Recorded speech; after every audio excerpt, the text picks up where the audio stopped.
Introducción a las variables de estado. Parámetros materiales y variables de estado. Las variables de estado son las variables independientes del problema. Los parámetros materiales son las constantes del problema y las funciones de estado son las variables dependientes. Todos hemos estudiado matemática con el libro de Ray Pastor y en todos los demás siempre usamos la fórmula I igual A por X más B y todos sabemos lo que esto quiere decir. Esperamos que la A y la B se mantengan constantes durante los cálculos y por eso son los parámetros.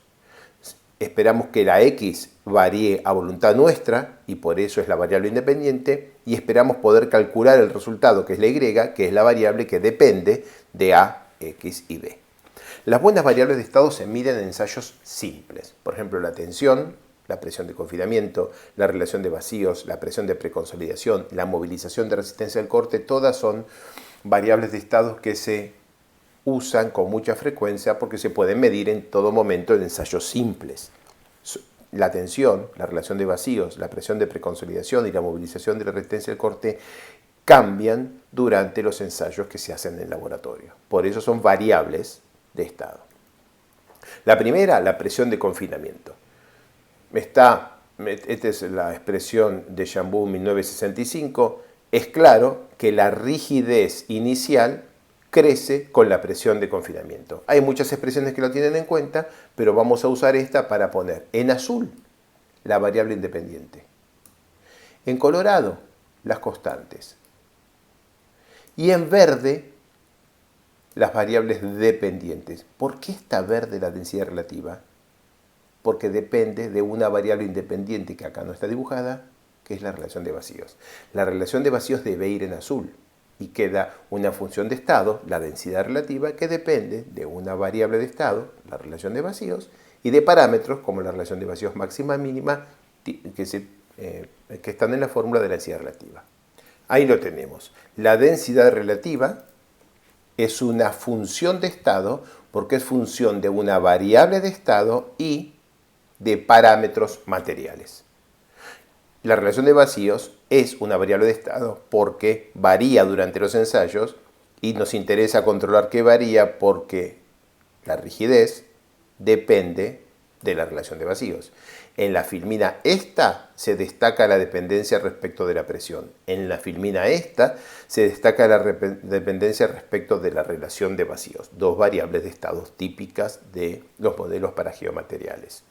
Entonces acá, por ejemplo, la fórmula de Harding que está acá calibrada para unos ensayos del proyecto VELAX publicado por Olmoli en 1992.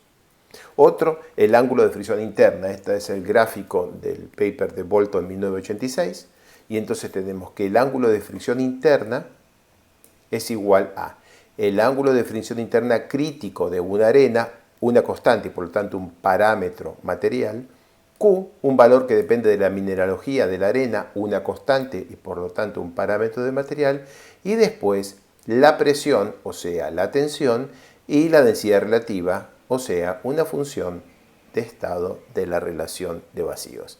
Así que termina siendo que el ángulo de fricción interna φ es una función de parámetros y de la tensión, que está acá en la P, y de la relación de vacíos, que está acá en la densidad relativa.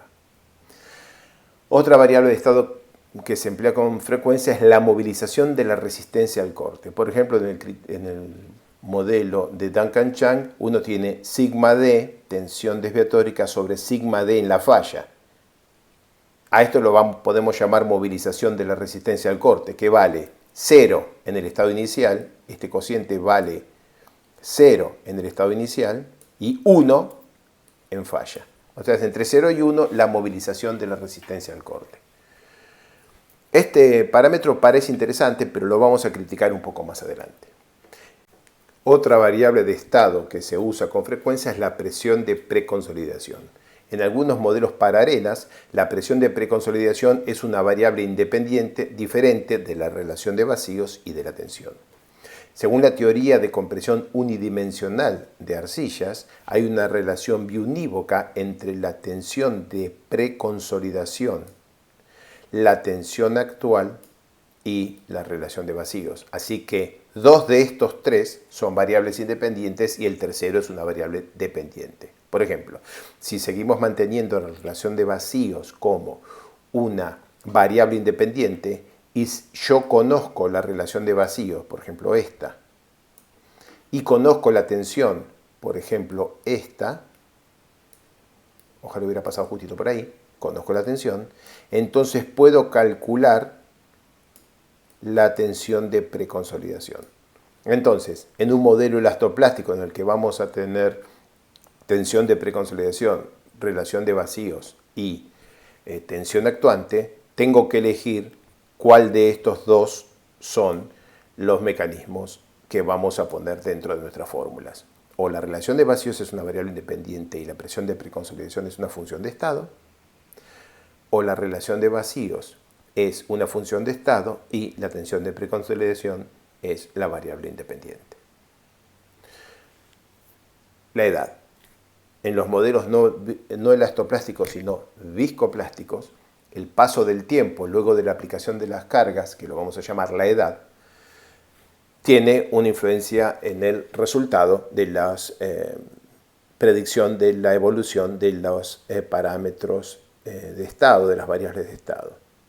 Por ejemplo, en teoría de compresión unidimensional de arcillas, cuando tenemos lo que llamamos compresión o consolidación secundaria, aparece un término en el cual la relación de vacíos cambia entre la inicial y la final como el logaritmo del tiempo sobre, que es la edad, dividido el tiempo en el que comienza a aplicarse las cargas. Bien, en este caso podemos tener una única tensión final como tensión de preconsolidación y como tensión actuante, pero el paso del tiempo induce una reducción adicional de la relación de vacíos. Entonces, en este caso, ahora tengo un juego de 3 y tengo que elegir cuáles dos de estas 3 voy a pintar de verde y cuál nos queda, cuál una de estas 3 voy a pintar de verde y cuáles dos me quedan azul. Típicamente el tiempo, la edad, no es nunca una variable dependiente, siempre se la pone como una variable de estado, de manera que otra vez tengo que elegir. Esta es una variable de estado y tengo que elegir cualquiera de estas dos formulaciones.